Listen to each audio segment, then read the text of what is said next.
Hola, ¿cómo estás? Espero que estés súper bien. This is Tamara Marie, host of the Learn Spanish con Salsa podcast. Now, before we jump into this episode, I wanted to let you know about a special opportunity that you're definitely going to want to take advantage of, especially if your goal is to become fluent in Spanish. For a limited time only, my team is opening the doors to listeners of the podcast to take advantage of a free language coaching session. Now, in this session, it's not just we're teaching you about verbs or grammar, but we're really going to do a deep dive into what are your goals for learning Spanish, assess where you are on your journey to fluency at the moment, and help you map out a 90-day plan for how you can get to fluency. So we are going to help you take your Spanish to the next level, whether you're afraid of speaking Spanish or you just get a little bit nervous when you're talking to native speakers, or maybe you've got some of the basics down, but you really know that you struggle with getting your Spanish to flow and your listening skills aren't up to par. Whatever it is, even if it is a specific grammar issue, we will help you map out how to tackle that. And normally these sessions do cost, so we are offering a few slots for free. There are limited spaces available and they'll only be open up through the end of the month. So make sure you sign up. Go to SpanishConSalsa.com/coach. That's SpanishConSalsa.com/coach to book your free language coaching session where we will help you map out a 90-day plan to get to Spanish fluency. Okay, let's get started with the episode.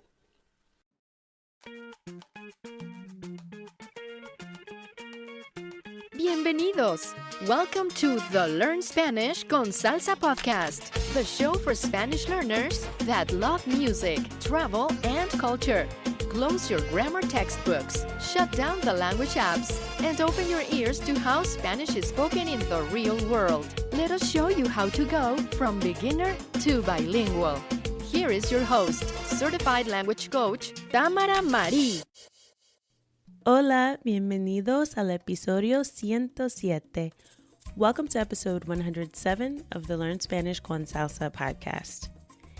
In this episode, I will be breaking down the lyrics to another classic salsa song by Hector Lavoe, and the name of the song is El Día de mi Suerte, or My Lucky Day.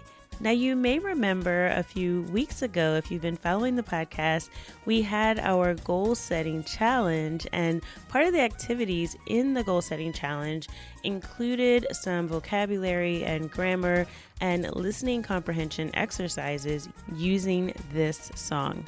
So this may not be the first time you've heard the song, but I hope that when I go through the breakdown of the song today and the meanings of the lyrics, that some of this will be familiar to you if you participated in that challenge. Also, I will be talking a little bit about grammar. This song uses a lot of future tense as well as the past tense. And there's also a little bit of a tricky construction that's used in the song that can often be misunderstood or mistranslated. So I'll give you some insight into that because it is actually fairly common and you may come across it and not really understand the meaning of a sentence if you come across this construction. So I'll break that down a little bit and give you a couple of other examples of how you may hear it used in regular conversation, and also a way that you might consider using it in your own Spanish vocabulary, because it does tend to make things a little bit easier if you know this shortcut. Before we get started with this week's topic, I want to acknowledge another one of our listeners for leaving us a review in Apple Podcasts. And I also love this username. It's from Vanilla Banana Delight. So it makes me think of helado, thinking of ice cream already. But Vanilla Banana Delight left us a 5-star review, and it says, "This needs 7 stars. There is so much information. Congratulations on reaching the 100th episode." And then there's several heart emojis. So thank you for the review, Vanilla Banana Delight. And if you want to leave a review, don't forget to click on the link in the description of this episode or check out our show notes page, and you'll be able to click on that link to leave us a review on Apple Podcasts, and you just might get a shout out on the show. So let's get started with the song. I'm going to break down the chorus first because that is, of course, the most repeated part of the song, and it actually kicks off with the chorus. So it says, "Pronto llegará el día de mi suerte.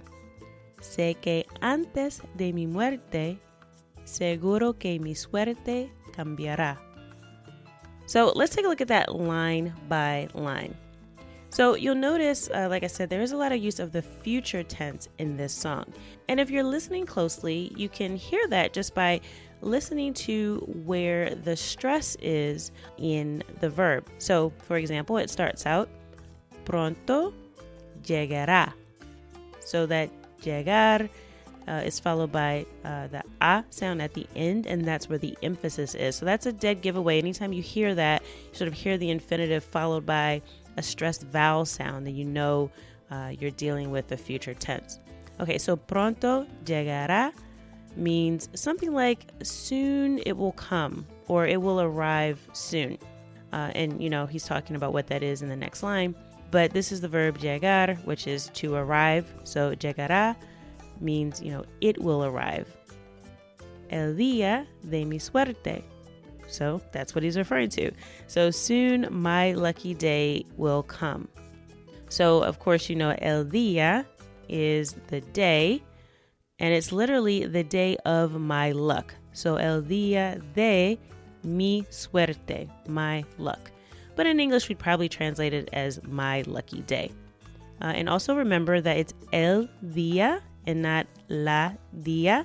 This is one of those sustantivos or nouns that is actually an exception to that rule that you may have been told about masculine and feminine words in Spanish that tend to end with an A if it's a feminine word. But in this case, día is a famous exception to that. It's el día.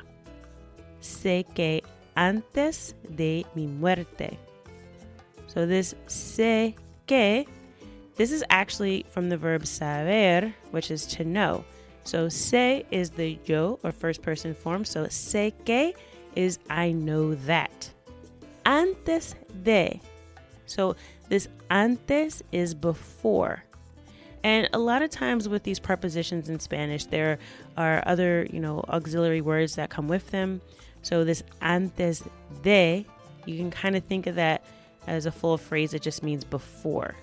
So it's saying before something else. So when you see antes de, you're expecting something else to follow that. So you can say, okay, before what? So antes de qué? So you'll often see that used together. Antes de mi muerte. So this is my death. So I know that before I die is probably a better way that we would translate that full phrase in English, but literally it would be, I know that before my death. Seguro que mi suerte cambiará. Seguro que, so this is, I'm sure that, or surely is another way you can translate it. So seguro is just a way of saying I'm sure, I'm confident that this is the case.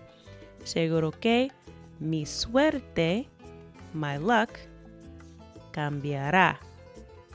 So this cambiará is from the verb cambiar. And again, this is the future tense. So this cambiará is will change. And he's referring to mi suerte or my luck. So essentially this whole chorus is saying, soon my lucky day will come. I know that before I die, surely my luck will change. So that's really the sentiment of the whole song. And I'm going to be breaking down the first verse next, and you'll kind of get an idea of why he's saying that his luck needs to change based on the content of the song. All right. It's a little bit of a sad song, but it is also a hopeful song because he is saying that he knows that his luck will change. So he has some faith here that things will get better for him. Okay. So he starts out talking about his childhood. So he says, Cuando niño, mi mamá se murió. Solito con el viejo me dejó. Me dijo, solo nunca quedarás, porque él no esperaba una enfermedad. A los 10 años papá se murió, se fue con mi mamá para el más allá. Y la gente decían al verme llorar, no llores nene, que tu suerte cambiará. ¿Y cuándo será? All right, so let's take that line by line.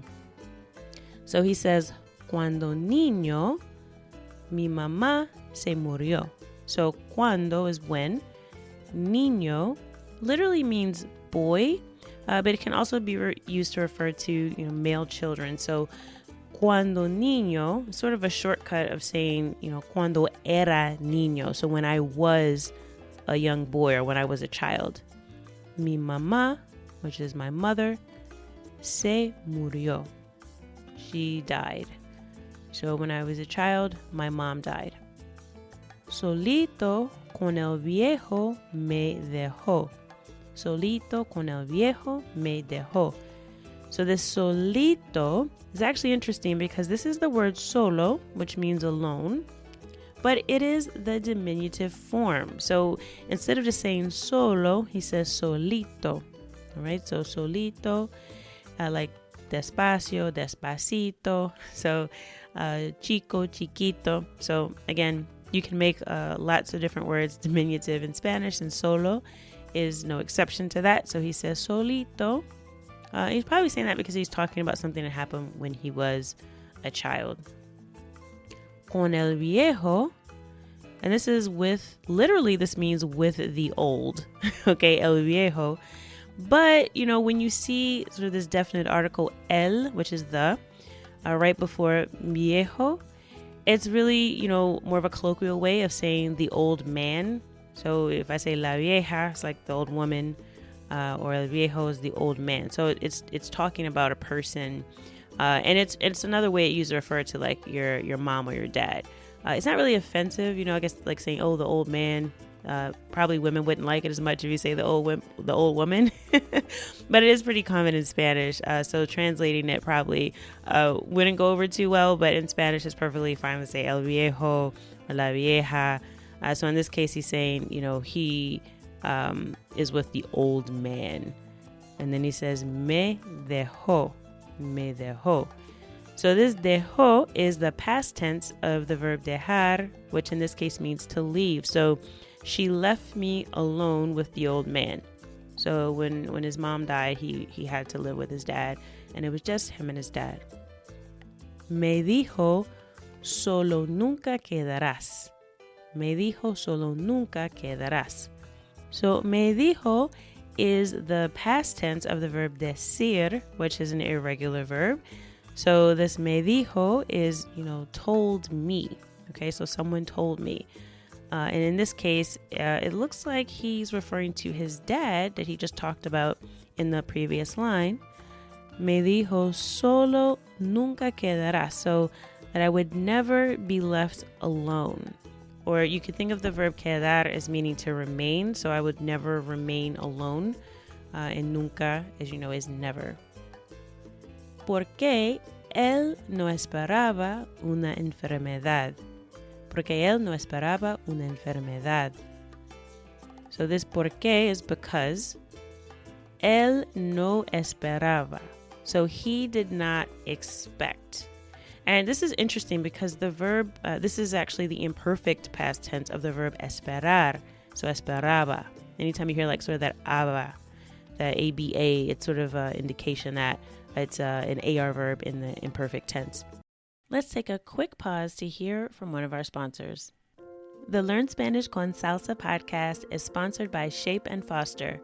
Shape and Foster is a lifestyle development app that provides monthly actionable insight from 6 experts in mental health, financial planning, nutrition, fitness, yoga, and a life coach. It's a one-stop shop for self-improvement.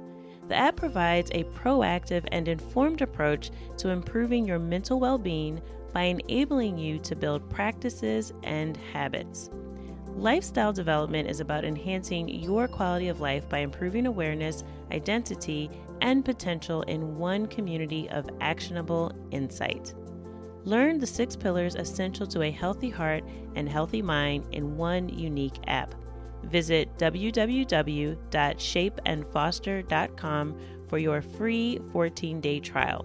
That's www.shapeandfoster.com. And now back to the show. But in any case, the verb esperar, you probably have learned it. It means to wait, right? Or to wait for something. But it can also mean to expect, to expect or hope for something. So I can say, espero que tengas un buen día, saying I hope you have a good day. So it can also mean, to hope for something or to wish for something and not just to wait for something. So in this case, no esperaba means he did not expect. It's not something he expected to happen. Una enfermedad is an illness. So he told him that, he'd never be alone because he did not expect to get sick. A los 10 años, papá se murió. A los 10 años, papá se murió. So, a los 10 años. So, at 10 years old, or when I was 10 years old, papá se murió. He's saying dad died. So, his dad died when he was 10. So, like I mentioned, this is a little bit of a sad story, but again, he is saying that he is sure that his lucky day will come soon. But he's saying that because he's had a lot of unlucky days. Se fue con mamá para el más allá. Se fue con mamá para el más allá. So this se fue, this is actually the verb irse, which is to go, but again, this is in the past tense. So se fue is he left or he went away. Se fue. And that's something you can, use a lot in regular day-to-day situations, right? Like if somebody says, ¿Dónde está él? ¿Dónde está su papá? ¿Dónde está, no sé, cualquier persona? I can say, se fue. ¿Dónde está ella? Ella se fue. O simplemente puedo decir, se fue. So, they left or he or she left. Se fue con mamá. So he went away or he left with mom. Para el más allá. So this para in this case is really indicating it's going towards something. So it's really saying the two of them went to el más allá. Más allá in general means beyond, right? So it's literally like the more there, over there, right? Which doesn't make any sense. So again, this is one of those cases where you have a phrase and not, something you can translate word for word. So más allá in general just means beyond. But this has this definite article, el. So it's like el más allá. So think of it like the great beyond, right? We may say that, or really the afterlife is another way to think of it. So basically, he lost both of his parents. So like I said, a little bit of a sad story. Then it says, y la gente decían. So, and the people said, so decían is the verb decir, and this is also the imperfect past tense. He's telling the story here and talking about what people used to say to him. So people would tell him, or they used to say to him, al verme llorar. So in this al verme so ver is the verb to see, right? And verme is to see me. So al verme llorar, which llorar is to cry. So when they saw me cry, so he's saying this is what these people would say to him when they saw him cry. They would say, no llores, nene, que tu suerte cambiará. No llores. So again, this is another use of the verb llorar, but this is el mandato, so command tense. They're telling him, don't cry. So no llores. And nene is like a way of saying baby. It's a sort of a term of endearment. You may have also heard like nena, again, very commonly used in Puerto Rico, which means something like babe or baby, but it's just a term of endearment, pretty common. Que tu suerte cambiará. Your luck will change. So they're telling him not to cry because they know, again, they have faith that his luck will change. And then he asks a question, and he asks this question throughout the song over and over. ¿Y cuándo será? Which is basically, and when will that be? This is really interesting sort of internal dialogue, or even, something he was saying to these people at the time. But it's very common, like, I guess, the discussion around faith, right? When bad things happen, we tend to look at things sort of kind of bleak and go, oh my gosh, when are things going to change? But he's saying, I'm sure that there will be change. So it's kind of interesting back and forth in the song if you listen to it. So he kind of ends every verse like this. It's like, ¿y cuándo será? And when will that be? So será is the future tense of the verb ser. which is to be. So, ¿cuándo será? When will that be? So he's wondering, sort of pondering out loud, when will that happen? Now, the construction I wanted to mention to you that's used in this song, I went through it briefly when he was talking about what people used to say to him when they saw him cry. It doesn't say cuando me vieran llorar, right? Like, so when they saw me cry. It says al verme llorar. So al itself, when it's used alone, typically is a contraction of two words in Spanish. So a, which usually means like to or at in Spanish, and the definite article el, which means the. So usually instead of saying a el, because you have those two vowels so close, it just sort of gets smushed together and becomes a contraction, al. So usually it means to the, like in the example, vamos al cine, like let's go to the movies. So vamos, we go, al, to the cine, movies, right? So that's probably how you've typically heard al used. Pero if you're using al and you're not referring to a place, right? So al cine, al parque, so to the park, to the movies. And it's actually followed by a verb and the infinitive of a verb at that. So it's a very specific case, al plus the infinitivo of a verb. Then it means something more like when, right? So that's why, explaining this, he says, y la gente decían al verme llorar. So al verme, when they would see me cry, llorar. Al verme llorar. Now, another way to sort of think about that, and again, this is more of a formal translation, but it might sort of help you understand the concept here. Technically, you would translate it as a pun, right? So upon seeing me cry, al verme llorar, then they would say these things to him, right? But you'd probably just say when, right, in day-to-day conversation. So it's a kind of a replacement for cuando. So instead of having to conjugate the verb that you're talking about, you would use the infinitive. So let me give you a few more examples. Hopefully it'll become a little bit clearer. So if I wanted to say, when you get to the house, let me know. I could simply say, al llegar a la casa, avísame. Al llegar a la casa, so when you get to the house, avísame, let me know. So again, this is just a way of using this when something else happens, so al llegar.